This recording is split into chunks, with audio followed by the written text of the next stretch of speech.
Yaxşılıq elədiyindən sən istədiyini ala bilməyəcəksən. O təşəkkürü ala bilməyəcəksən. O sevgini ala bilməyəcəksən. Niyə? Çünki umacağın var ondan. İnsan umduğundan küsür.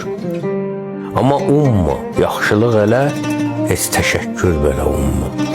Ver onu Allaha. O sənə pislik eləsə, axı sən Allaha vermirsən bunu.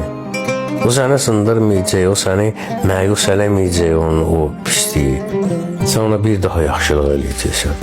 Bütün ətraf və hamına yaxşılıq saç. Yaxşılıq elə. Və bu yaxşılığın da müqabilində heç nə umma. Allaha xatır elə. Onda olarsan yaxşı adam.